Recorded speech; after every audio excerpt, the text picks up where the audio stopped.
When I was little, I knew little to nothing about money or its worth. And as a result, my 6 older siblings took full advantage of me, selling me toys and games for double what they were worth. One of my older brothers even took to selling me feathers out of his feather pillow. I bought them too. Once my parents found out about what was happening, though, they quickly took the time to inform little 6-year-old me of the worth of those little green pieces of paper that we call money. Later on in life, I was to learn that money was an essential part of living a fulfilling life. Now, that's not to say that having money is fulfilling, but just that we must have money to live and to be able to free up our time so that we can do the things that fulfill our lives. So this is why we work. But if the only reason we work is to fund our lives, then why shouldn't we make the period of time that we work as short as possible? And that's why I'm here today, to share with you some of what my dad has taught me about finances, about how to make sure that the government doesn't take its undue share of your money through taxation, how to invest in stocks, and how to become a millionaire by the age of 32. By doing these things, we can learn personal financial world domination. As a teenager enters their years of becoming responsible and getting a job, they have to start dealing with that thing that everyone hates, paying taxes. No one likes paying taxes, but we all must. So we might as well learn how to avoid them to the best of our ability. Now, no, this is not tax evasion, just tax avoidance. The difference is very simple. Tax evasion is illegal, while tax avoidance is very necessary. In most American households, their number one expenditure is taxes. They spend more on taxes than they do on houses, cars, or college tuitions. So, thankfully, the government has put special provisions in the tax code so that if someone wanted to take the time to save some tens of thousands of dollars, they could. One of the tax provisions is that of the self-employed tax deduction. Now, whether you're fully self-employed or not, this tax deduction is very useful. Here's how you can use it. Suppose you wanted to buy a new sewing machine or a pair of golf clubs. You could buy that and then put an ad out in the newspaper offering a sewing class or golf lessons. If you do that, you are now self-employed and you can deduct the cost of the sewing machine or golf clubs off on your taxes. It's that simple. Another way you can save on taxes is by getting a retirement savings account, such as plans that include simple IRAs, Roth IRAs, SEP IRAs, 401ks, and 403bs. What these are is they're just retirement savings accounts that allow you to put money into the account tax-free. And then when you retire and withdraw from that account, then you pay tax on it. Now, you may be thinking, well, that's not helpful. I pay tax on it anyway, right? Well, yes, but think about it this way. When you're working and are in a high tax bracket, you don't pay tax on that money. But then when you retire and are in a lower tax bracket, you still pay tax on it, but not nearly as much. We can also save through taxes by donating to charities directly through stocks. If we do this, not only do we not have to pay tax on the money that we put into the stock and earned through that stock, but we also get a tax deduction for donating to a nonprofit organization. It's a win-win situation. Investing in stocks, however, can be a very tricky business.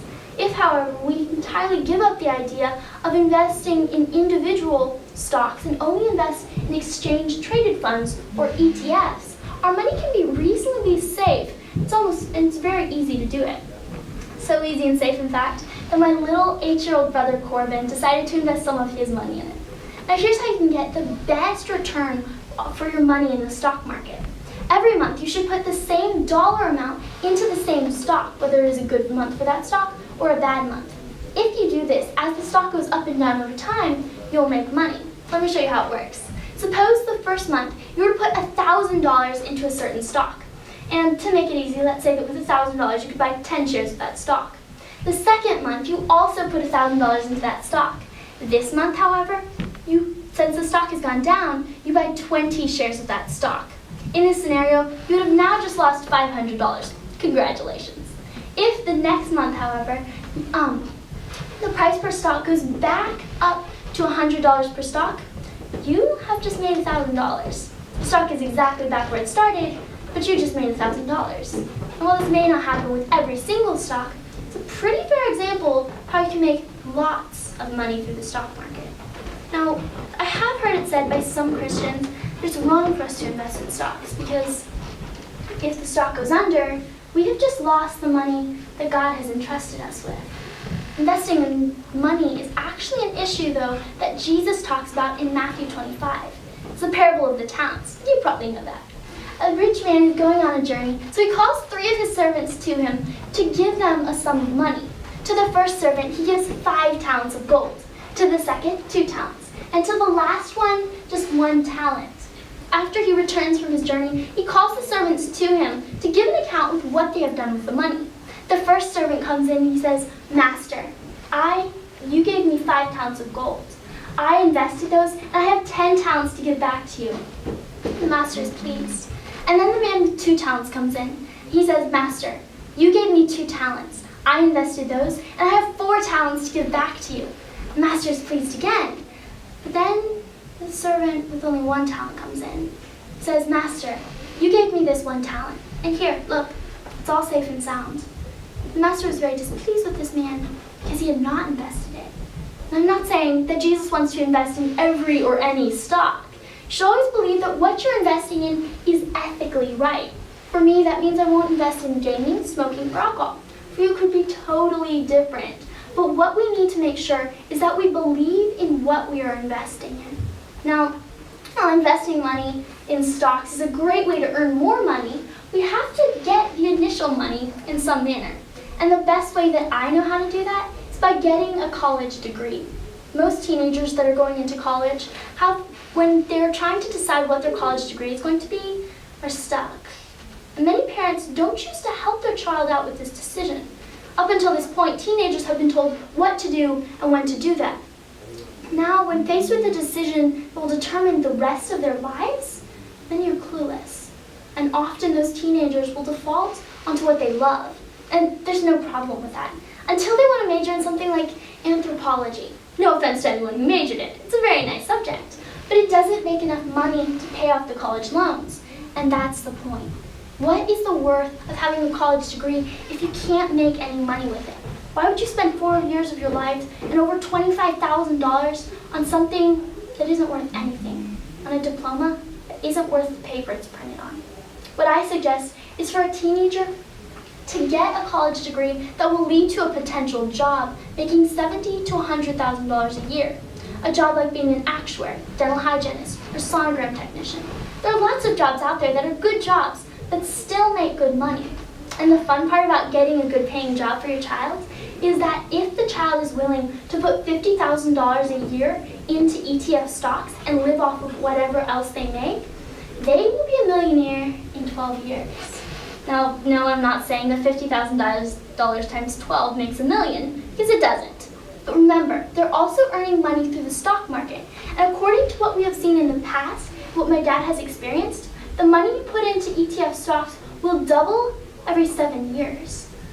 That means that if your child is willing to save $50,000 in the stock market, from the time they graduate college to the time they are 32, they will be a millionaire.